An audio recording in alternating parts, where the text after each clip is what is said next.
Hello everyone, welcome back to my page প্রিয়ার গল্পকর। আশা করি তোমরা সবাই ভালো আছো। লাস্ট মিনিট ব্লগে তোমাদের সঙ্গে শেয়ার করেছিলাম যে আমরা কাঁচরাপাড়া গেছি আর সেখানে দোকানে গেছিলাম টুকটাক জিনিসপত্র কেনাকাটার পর ফুল কিনে তারপরে আমাদের তো খুব খিদে পেয়ে গেছিলো, কেননা দুপুর গড়িয়ে গেছিলো। কিন্তু হেভি কিছু খেতেও চাইছিলাম না, কেননা বড় মাসি বারবার বলছিল বাড়িতে এসে খাবি, সেই জন্য। আর বিয়েবাড়ির খাওয়া একটু খেলেই তো বুঝতেই পারো পেট অনেকটাই ভরে যায়। তবুও ভাবলাম এসেছি যখন কাঁচরাপাড়ায় মিয়ামরে যাই।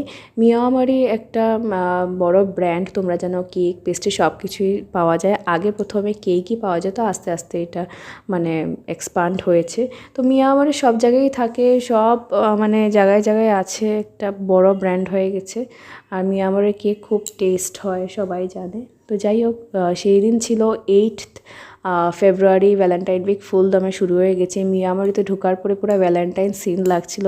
সব পেস্ট্রি কেক এত ডিজাইনেবল করে রাখা হয়েছিল, মানে পুরো দোকানটাই মানে একদম ভ্যালেন্টাইন উইক লাগছিল দেখে। তো সবগুলো পেস্ট্রি, চিজ কেক সব কিছু দেখি এত ভালো লাগছিল, সবগুলো প্যাক প্যাক করে নেব, কিন্তু সেটা তো পসিবল না। তো যাই হোক, আমরা দেখছিলাম। আর একটা অ্যানভেলাপও দেখাচ্ছিল, ওরা অ্যানভেলাপে তোমাদের মানে লাভ ওয়ানকে তোমরা দিতে পারো কিছু লিখে, এরকম অনেক কিছুই ছিল। তো আমরা নিয়েছিলাম চিজ স্যান্ডউইচ, বাবাকেও চিজ স্যান্ডউইচ দিয়েছিলাম। বাটারস্কচ কেক ট্রাই করেছি, ব্রাউনি ট্রাই করেছি বিশ্বজয়। আর তারপরে আমরা ক্যাব বুক করে ফটাফট ব্যারাকপুরের জন্য রওনা হয়ে গেছিলাম। তো বাবাই, দেখা হচ্ছে।